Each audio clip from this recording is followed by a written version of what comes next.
TikTok generasi kini ya. Yang selebe gitu. Masih kecil, bayangkan, masih kecil udah punya mantan 6, men. Masih kecil. Kalah ya. Ada pedagang yang dia menangis. Posisinya di depanku. Jadi ada ceritanya itu dia udah stuck di posisi pertengahan pandemi lah. Jadi pas waktu itu penjual keripik ya. Itu ibu-ibu. Aduh kok jadi keingetan aku ya. Butuh tisu nggak? Kebetulan sekretnya kan waktu itu nomor kan di rumah saya. Oke, rumah sendiri ya. Oke. Saya hibahkan yang atas itu Buat sekretariatnya? buat sekretariat, Oke. buat teman-teman. Sampai sekarang? tidur. Sampai sekarang. Oke. Tidak saya tarik. Itu keluarga nggak masalah ya berarti ya? Awalnya sih bermasalah. Oh. Karena apa? Karena kalau nanti teman-teman dimarahin, tiba-tiba banyak yang keluar, gimana ini? Malah nggak ada anggotanya. Nggak ada anggotanya. Siapa yang ngurusin? Nggak kan juga kepikiran juga kan. Terus cuman aku kan langsung Jawa Timur, Pak. Iya kan, kamu dari Jawa Timur dulu, Pak. Wah, kayak berat banget deh, Pak. Kenapa tuh beratnya? Kalau di Jatim, kayaknya perlu cari rekomendasi yang lain aja. Karena kalau di Jawa Timur kayaknya perlu regenerasi. Karena kalau aku terus kayaknya nggak bisa berkembang gitu. Step ketemu itu ada yang namanya ketemu online by chatting, ada yang ketemu live hanya sekedar fit callan. Tapi yang paling mahal menurutku itu adalah ketemu langsung. Itu nilai yang paling mahal banget dalam sebuah pertemuan.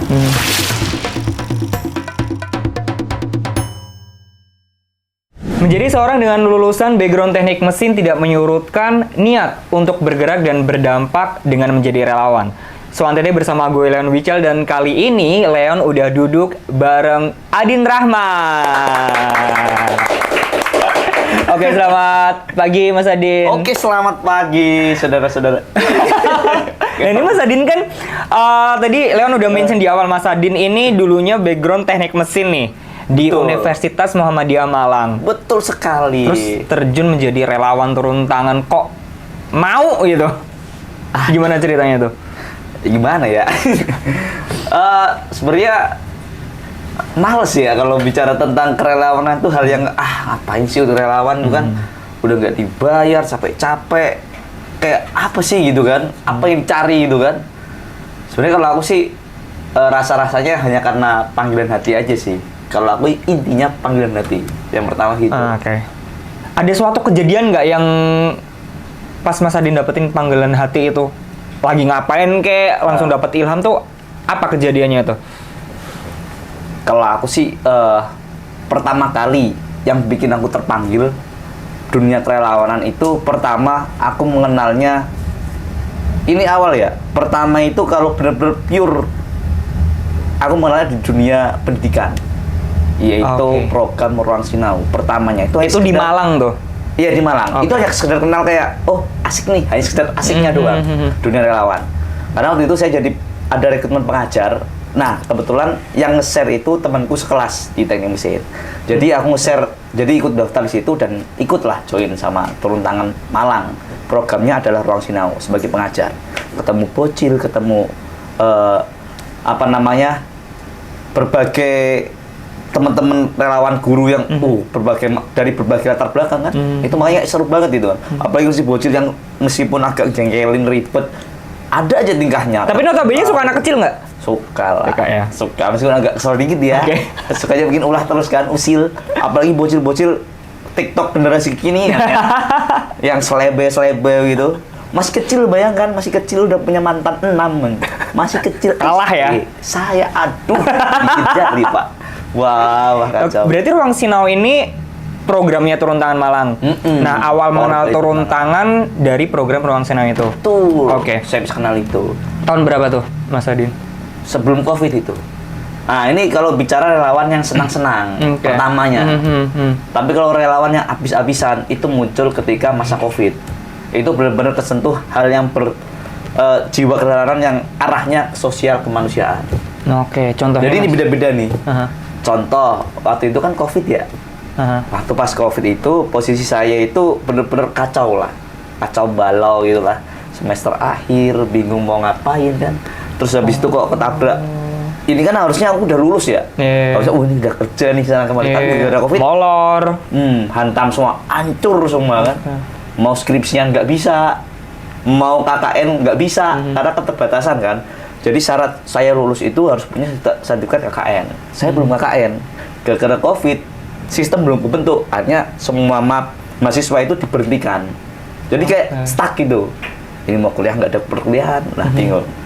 Barulah akhirnya aku bingung, ini kok nggak beres ya, apalagi lihat orang-orang lingkungan kok banyak yang berkeluh kesah.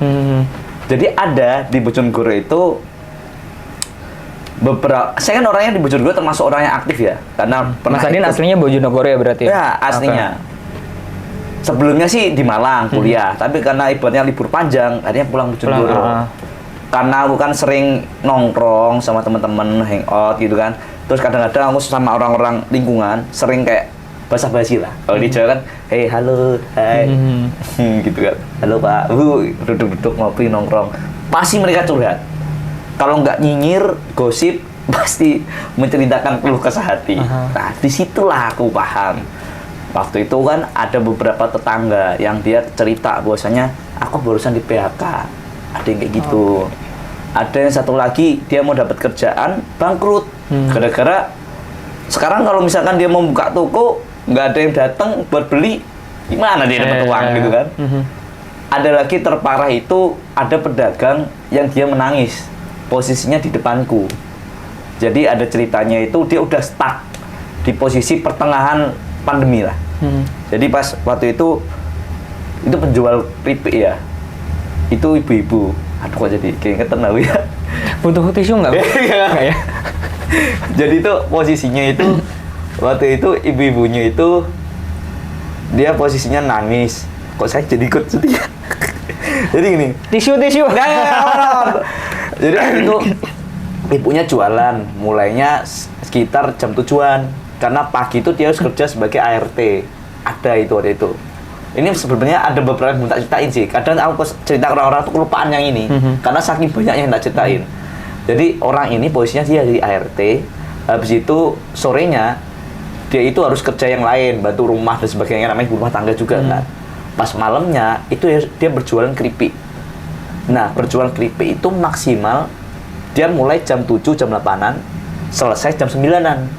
Itu. Dia biasanya stay di lingkupan alun-alun Bojonegoro. Jadi kalau Bojonegoro kan tempat keramaian cuma sedikit ya. Satu pusatnya di alun-alun itu.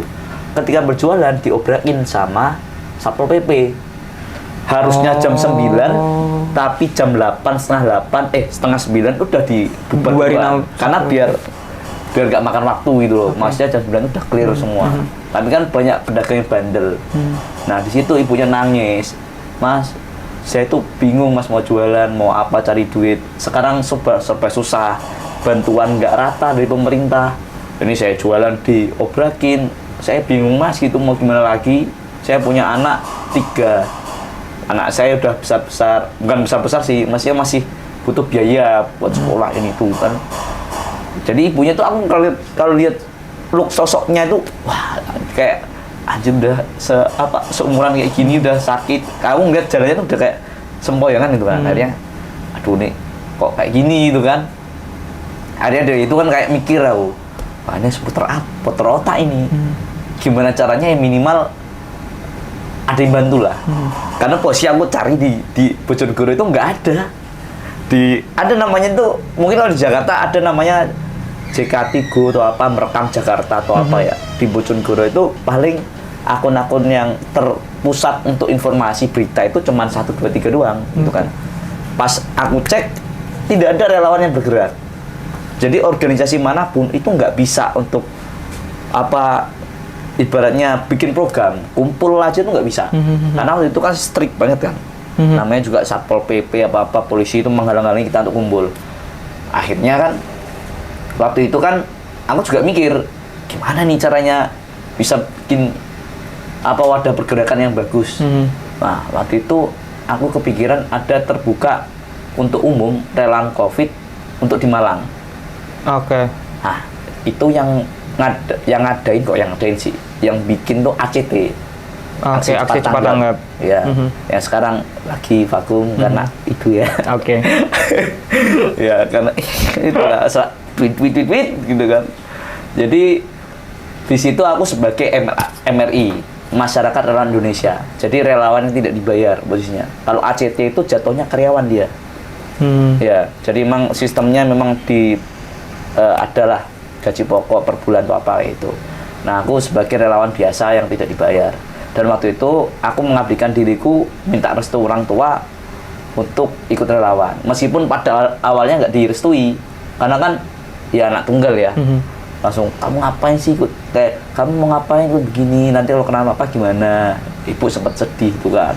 Abi sempat, udahlah ikut ibumu gini-gini. Jangan, nanti kalau misalnya kenapa-napa yang repot siapa? Keluarga. Nanti kalau mau ke lockdown, apa-apa sakit, siapa yang ngurusin? Gitu kan, nggak ada tanggung jawab kan.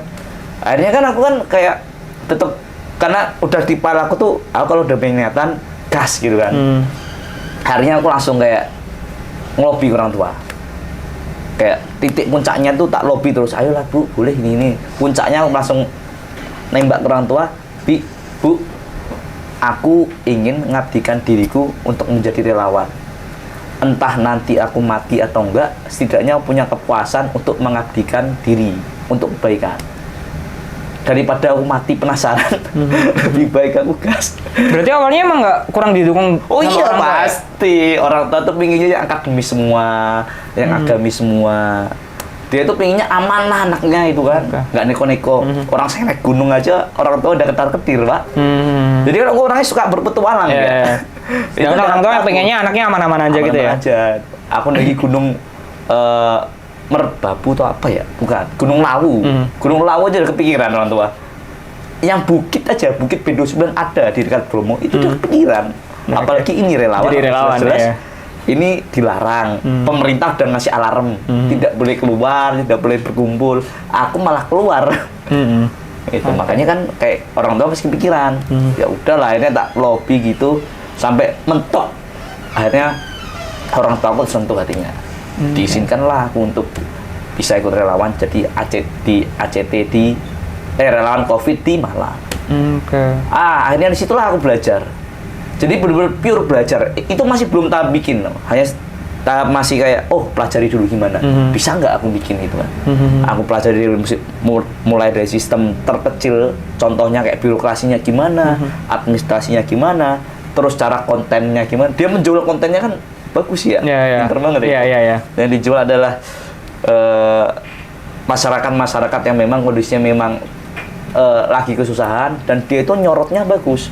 Jadi poin tersampaikannya dapat ketika dia lagi patah hati, ketika lagi berkeluh kesah. Jadi misalkan poin-poinnya itu benar-benar ngena kepada penonton. Akhirnya disitulah dia pinter ngelola dana dari fundraisingnya itu. Nah disitulah mulai dari dia ngatur sistem kaderisasinya, relawannya kan banyak ya. Iya. Jadi aku setiap hari itu ketika ada project, mungkin aturannya nggak boleh ngumpul. Kita ngumpul tuh sekitar 60-70 orang. Oh, berarti ngumpet-ngumpet dong posisinya dong? Ya, tapi kita dengan catatan masuk tuh dalam kondisi ketat. Jadi masuk ke ruangan itu, kondisi kita ada disinfektan gitu kan. Jadi masuk kondisi ketat. Cuman di dalamnya ngumpul juga sih. Tetap berinteraksi ya. Susahnya di situ memang. Cuman di sini teman-teman dapat perhatian khusus. Intinya kesehatannya diperhatikan. Kalau ada yang nggak beres, suruh pulang pasti. Untungnya sehat semua. Nah disitulah aku mulai kayak, ini kayak gini. Akhirnya belajar sistem semuanya, caranya, izinnya. Aku terutama yang tak pikirkan pun izin. Karena kalau kita nggak dapat izin, kita nggak bisa jalan. Nah disitu aku mulai belajar bagaimana sistem kerelawanan. Kayak gini relawan sebenarnya ya. Ada yang nggak dibayar, ada yang dibayar, ada yang sebagainya. Tapi intinya kerja sama kebaikannya itu dapat. Aku poinnya di situ sih. Terlepas urusan dibayar atau tidak, yang jelas poin bermanfaatnya itu dapat. Daripada nggak ada organisasi ini sama sekali. Kayak rasanya itu hampa gitu kan. Nah dari situlah aku kepikiran, dapat nih. Mulailah seketika itu ada momentum itu mulai benar-benar vakum total. Relawan pun agak dibatasi sementara. Itu COVID itu tadi ya. Muncak lagi kan, akhirnya ini terlalu banyak ini dipulangkan dulu beberapa. Ya sudahlah, akhirnya aku beberapa ada yang pulang, ada yang lanjut gitu.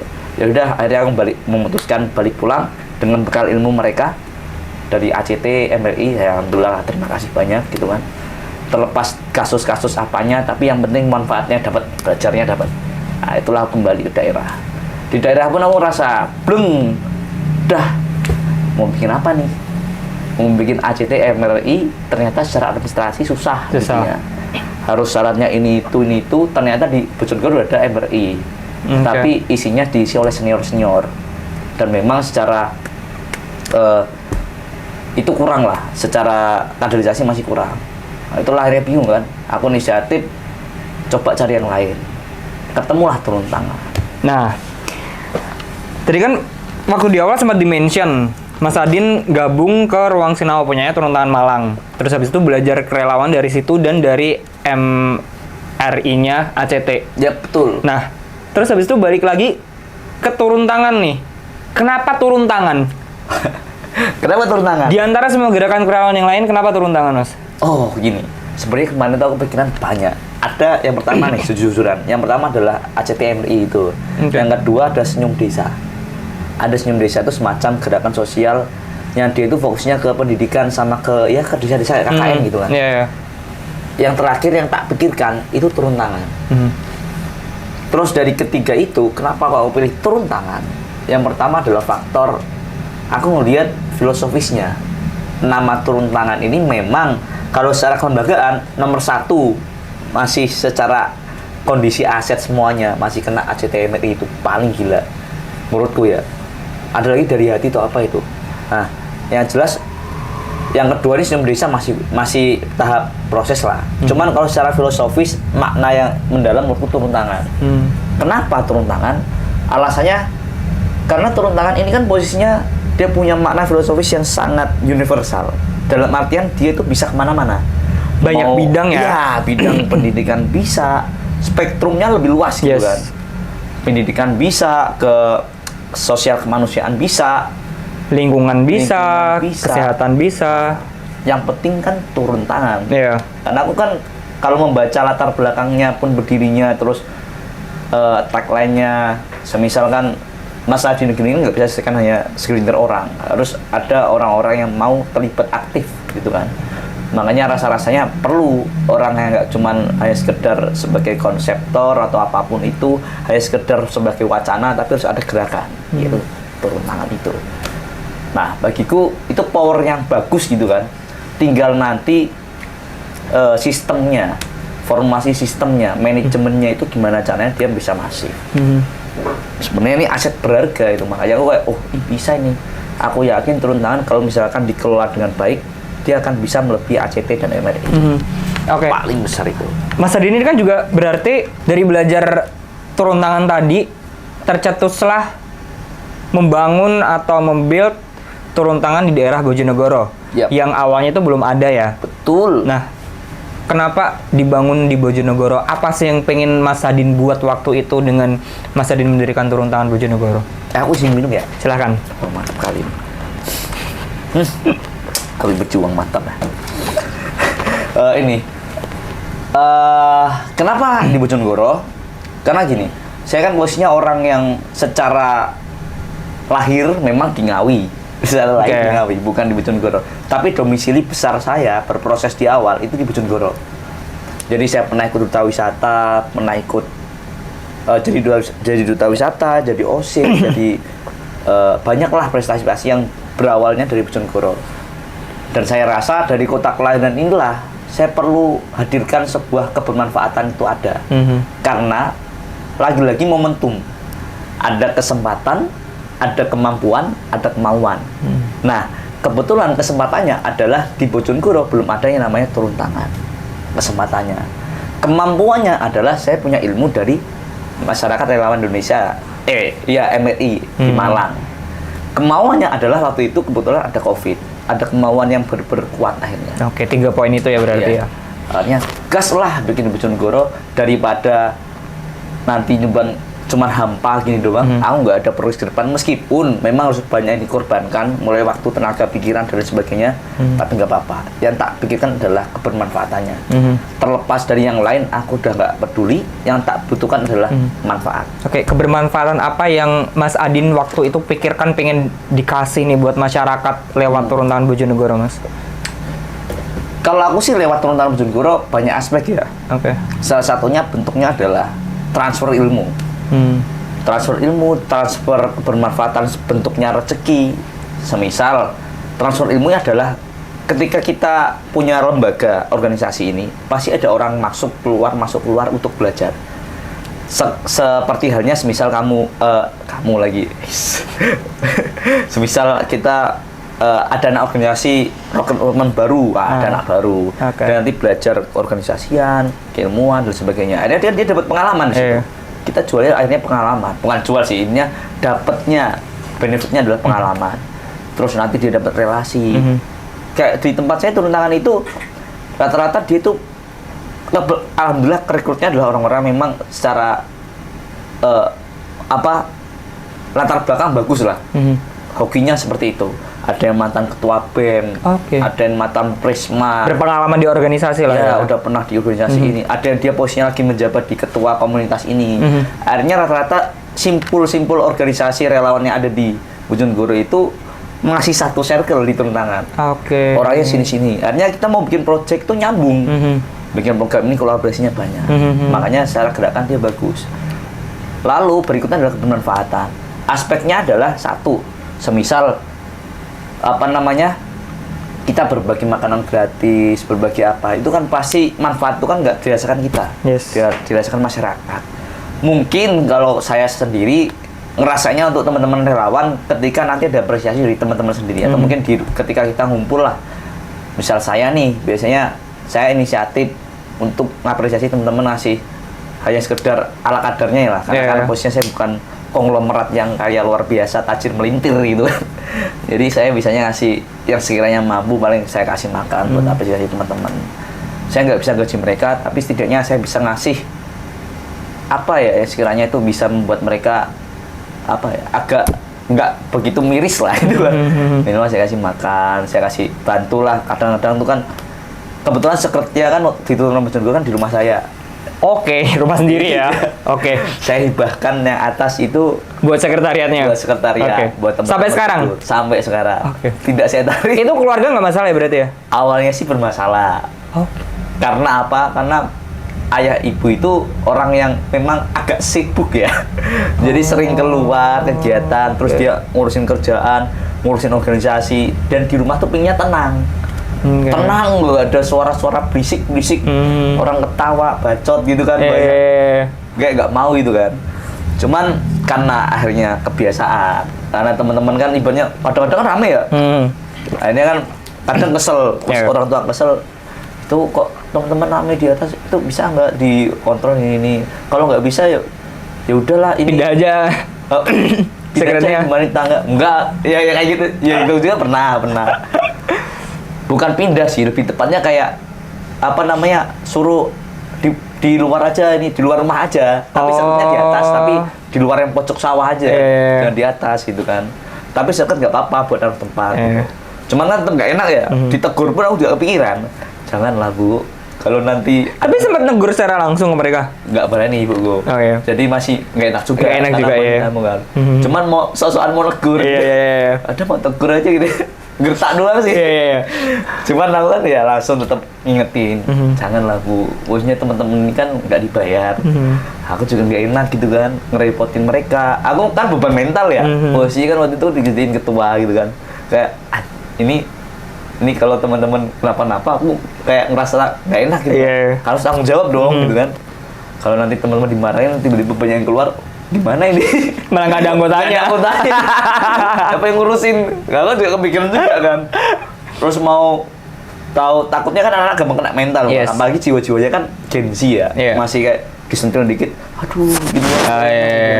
Makanya berusaha tuh Bu, ini teman-teman tuh agak sensitif ya. Jaga mood mereka lah ya. Karena bosnya dia capek kerja, nggak dibayar. Memang sih organisasi lain pun juga sama, nggak dibayar. Cuma kalau sekelas relawan kan, aku ngelihatnya benefitnya kan nggak sebesar kayak kita jadi BEM, jadi HMJ yang dia itu pasti ketemu maba, ada 500-an, 600-an. Dia ketemu sebayanya lah. Misal dia nanti ada yang cari jodoh atau apa, dapat gini-gini kan, dapat relasi. Tapi kalau ini kan dia, kalau relawan kan berbagai latar belakang, berbagai orang yang dihadapi, berbagai elemen, mulai dari yang tua, muda, bahkan berbagai macam karakter orang-orang kan. Jadi lebih ke random lah, susah gitu kan. Kasian kalau dia udah tertekan, sampai sekret pun pinginnya tidur, istirahat, ketawa-ketiwi malah marah-marahin. Bukan kayak nggak enak lah, jadi nggak enak kan. Akhirnya jangan Bu ya, kasihan. Kalau kayak gini caranya nanti kan, ini kan kita niatnya adalah niat baik. Kalau semisal anggap aja dia orang-orang yang memang mengabdikan diri untuk kebaikan. Nah kalau kita terlalu mengganggu mereka, kasihan. Tolong ngasih space Bu, aku minta tolong dilayani. Karena ini adalah bentuk amal jariahku di sini. Kalau mereka bisa bermanfaat lebih bagus gitu. Karena dan akhirnya ibu paham ya. Ibu paham. Meskipun beberapa kali ya tetap ya kumat. Cuman akhirnya mulai kebiasaan. Sampai sekarang kebiasaan. Paling kalau sekarang lebih minim sih. Paling minimnya cuman perkara lampu kalau di atas habis pakai dimatiin. Oh, hal-hal minor lah ya, kecil. AC dimatiin. Karena memang anak-anak suka lupa ya. Ya udahlah Bu, diingetin aja, jangan capek-capek. Pokoknya masalahnya itu aja. Karena pasti orang ganti lakuannya juga gitu. Oke. Mas Adin, pasti sebagai founder atau pencetus turun tangan Bojonegoro dari awal sampai sekarang udah banyak dong program atau project yang dijalankan. Nah, dari berbagai macam project yang udah dijalanin nih, yang paling memorable atau yang challenging deh buat Mas Adin tuh apa tuh? Project yang mana? Kalau memorable itu, kalau aku sih melihatnya yang poin ini sih. Poin berbagi makan gratis sama sembako. Banyak sih. Ada 3 aspek. Pendidikan. Kalau yang benar-benar menyentuh hati ya, karena ini bersentuhan banget. Yes. Semisal kayak berbagi makan gratis. Kalau aku sih awal programnya turun tangan pertama kali yang dibuat itu berbagi makan gratis. Itu awalnya pun kita mendapat donatur dari anak turun tangan sendiri. Sebenarnya anak turun tangan Bojonegoro itu dari berbagai latar belakang. Salah satu pendirinya itu kan saya. Cuman awal orang-orangnya itu isinya orang-orang yang memang secara kesibukannya dia itu lebih ke orang yang ya orang mengenalnya lebih cenderung kayak horor-horor. Jadi orang-orang yang suka rock, orang-orang yang memang hobinya kayak urakan gitu kan, seru-seruan, agak hard rock lah, rocker banget lah. Nah, itu rata-rata anak skate semua. Anak skate kan jauh banget dari kepikiran relawan. Mikirnya kan paling cuma seneng-seneng mikirnya gitu kan. Kalau orang lihat ya, saya pandangannya masyarakat umum pandangannya kebanyakan begitu. Tapi mereka tuh peduli. Karena ada beberapa teman-teman yang memang dia satu SMP-ku, satu organisasi, akhirnya dia terpanggil gitu kan. Gara-gara ada namanya turun tangan ini. Dia mendonasikan rezekinya dia untuk program turun tangan berbagi makanan gratis. Dan nominalnya lumayan besar dia. Disitulah kita mulai program pertama, berbagi makan gratis bersama teman-teman skateboard. Ya anak-anak itu isinya rekruternya ya itu skateboard semua, pure semua, itu nggak kepikiran. Jalanlah situ. Disitulah mulai program bisa berjalan, orang-orang menerima manfaatnya. Sampai malam-malam ada yang mulai sedih, ada yang aku agak usahain makan Mas, tapi alhamdulillah dapat makan dari Masnya, udah terima kasih lah itu kan. Ada lagi itu sembako sih yang bener-bener kita ngasih itu kondisi memang kita itu menyortir. Kalau makan gratis kan sifatnya umum ya. Jadi kita sasarannya adalah selama kamu melihat orang itu sekiranya kurang mampu, kasih. Kita kasih ya. Nah, kalau sembako itu kita kasih kepada orang-orang yang memang secara data kuat, bahwasanya dia orang yang tidak mampu untuk membeli. Iya, tidak mampu untuk membeli dan memang kurang diperhatikan. Jadi kita minta ke RT, kita survei, kita pastikan gimana kondisi keluarganya, ada yang sebatang kara, ada yang cuma nenek, tinggal anaknya semua merantau. Jadi benar-benar pure nenek sendirian itu, hidup sendiri. Yang bagus siapa? Tetangganya. Itu tetangga kan juga nggak begitu mampu juga ya. Udah nggak mampu, suruh bantu yang nggak mampu, pusing juga itu kan. Makin stres kepala. Akhirnya kan kita berusaha ngasih sembako di situ. Alhamdulillah waktu itu kita datang ke sana, posisi ibunya itu habis bersih-bersih, habis sholat kayaknya itu. Kita datang ke sana, kita ngobrol-ngobrol panjang lebar cerita gimana, habis itu kita ngasihin sembakonya. Ketika kita kasih pure, dia itu nangis ibunya. Jadi dia merasa kayak tersentuh gitu loh. Dia sebenarnya curhatnya awal tuh cuman sedih-sedih doang. Habis itu dia mencurahkan hatinya. Nah, makasih udah memperhatikan ibu posisinya ini udah hidup sebatang kara, anak ibu udah pergi jauh, udah nggak pernah pulang. ibu apa-apa dibantu tetangga pun kadang ngerasa ngerepotin. Ibu tahu tetangga juga butuh uang, butuh apa, tapi gara-gara ibu kerepotin. Ibu pengen mati gitu kan. Ibu pengen mati, pengen gini, jangan Bu, jangan. Ini adalah rezeki, masih ada yang bantu gitu kan. Intinya bahasanya itu benar-benar dia itu putus asa lah. Ini mau minta tolong tapi udah tua, mau kerja tapi nggak bisa. Udah nggak ada harapan lagi kan. Pak RT pun juga hanya bisa bantu ya seadanya. Cuman kan dia butuh pasukan lebih. Kadang nggak cukup itu kan. Akhirnya disitulah mulai kayak, ya udahlah ini sebagai bentuk amal jariah. Disitulah mulai banyak kesentuh. Yang lain juga sama, ada yang dia posisinya dia udah hidup sendiri, sakit-sakitan, ngurusin ini, ini kita bantu. Meskipun itu hanya sekedar kecil ya, masih bantuan yang berupa bentuk sembako, bukan berupa uang. Uang ada sih gitu kan. Cuman kita aja sekedarnya lah itu kan. Nah itu benar-benar kerasa momentual banget lah. Memorable lah ya sampai sekarang. Kenal ya. Ada lagi saatnya yaitu ini turun tangan mengajar. Yang sekarang namanya jadi brandingnya sekolah kapten. Ya. Kalau turun tangan mengajar nih kan karena dulu awalnya kita belum ada programnya dibentuk, brandingnya dibentuk. Jadi turun tangan mengajar ini di bidang pendidikan ya berarti ya. Kita ngajar. Kalau biasanya kan kalau di Malang kita ngajarnya kan ke SD. Kalau ini ke TK TPA. Jadi jam sore tempat ngaji. Yang kebetulan lagi dapatnya itu. Karena kita mau izin ke sekolah nggak bisa. Nggak dapat izin. Kesusahan diizin ya? Ya, karena pandemi itu kan. Gak ada yang berani. Udah ini kita bikinnya di situ. Di TK itu alhamdulillah bebas dia. Jadi nyantai aja lah. Ya mungkin karena memang menurutku Covid di situ kurang berlaku. Ya. Cuman ya sudahlah. Udah cuek. Ada teman-teman yang memang fokusnya pendidikan. Dia pengen pendidikan itu benar-benar dapet lah. Teman-teman ini bisa tersalurkan. Teman-teman yang memang dia pengajar, dia pengen terlibat ketemu anak kecil, ingin tersalurkan. Oke. Aku setujuin. Aku orangnya kan oke aja. Selama itu bermanfaat. Sama itu berdampak ya buat orang. Bikin program berjalan, gas. Aku ada ide nih ini, bikin gitu. Aku memang orangnya dari awal tak pancing dulu. Aku punya ide ini. Silakan kalian mau jalankan apa enggak. Kalau kalian udah kepanggil bisa, gas, dapat konsepnya, jalankan. Oh mas aku bisa nih kayaknya mungkin. Yuk gas, di sini nggak apa-apa. Jalan, ketemu bocil. Itu sekitar lebih dari 100 bocilnya. Jumlahnya lebih dari 100 dan 200, entah 200 berapa, ini lebih dari 100 lah. Banyak kan bocilnya. Itu nggak expect banget segitu banyaknya. Nggak expect sebanyak itu ya. Bocil banyak, antusias, semangat. Aduh ini gimana ini kan ngurusinnya.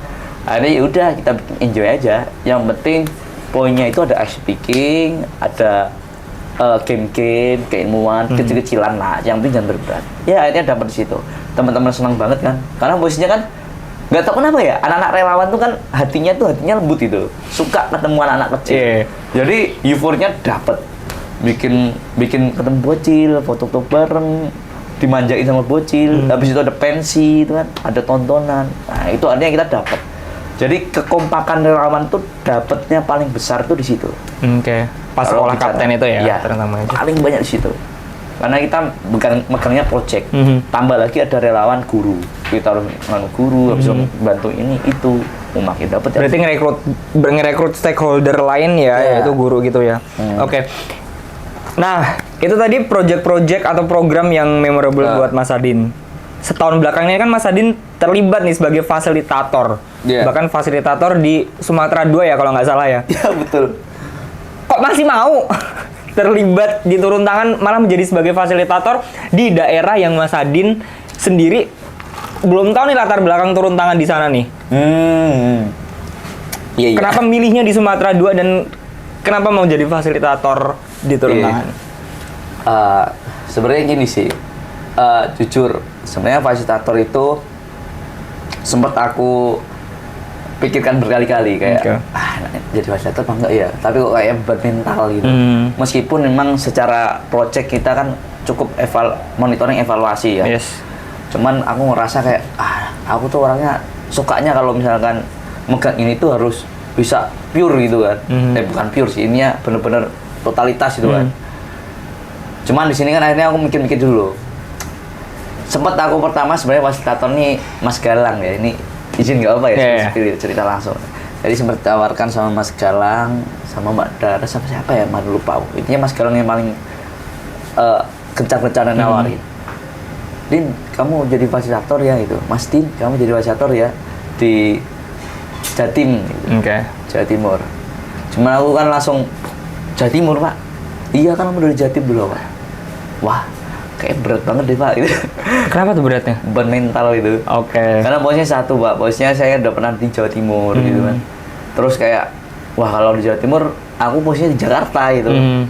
Aku harus ibaratnya ada kehadiran lah di sana. Itu mikir gitu kan. Karena satu minimal, pulau. Ya, minimal aku harus sering-sering sana. Dan aku nanti akan ketemu orang-orang yang sama ya dulu. Gitu kan. Nah, di situ aku mikir kayak, kayaknya kalau di Jatim, aku harus cari orang lain deh. Bang, sepertinya ini Bang, kalau di Jatim kayaknya perlu cari rekomendasi yang lain aja. Karena kalau di Jawa Timur kayaknya perlu regenerasi. Karena kalau aku terus kayaknya nggak bisa berkembang gitu. Biar ada variasi baru lah. Mungkin aku bisa dilibatkan di Jatim hanya sebagai yang lain, bisa. Karena pasti akan ada tarik menarik di situ. Gitu kan. Akhirnya aku merekomendasikan waktu itu yang ada ya, mulai Jabal, Dio dari Surabaya, yang Rafki, yang Mas Sandi, yang Mbak ini, Mbak Madunat siapa yang mau lah gitu kan. Tak kasih nama ini nih, sekiranya siapa yang bisa dan mau gitu kan. Intinya Mas, aku minta kalau bisa dari Jatim itu orang-orang yang selain aku. Biar mereka belajar bagaimana ada sistem generasi lah. Jadi mereka tuh bisa naik ini, ada sistem jenjang karir gitu. Nah, terus kenapa milihnya Sumatera 2? Nah, setelah itu, kenapa saya milih Sumatera 2? Alasannya karena rasa-rasanya aku bisa ditaruh tempat yang manapun itu. Aku nggak bisa... Asalkan bukan di Jawa? Iya. Aku kasih opsinya itu jangan di Jawa. Saya pingin tempat lain bebas itu. Karena saya pingin belajar. Iya.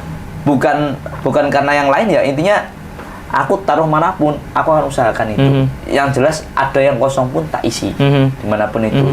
Kan pasti aku yakin kan, ada aja pasti yang kosong. Ya, terserah Mas, mau dimanapun, aku bantu. Asal yang penting ada SK-nya, aku akan berusaha untuk ngabdi di situ.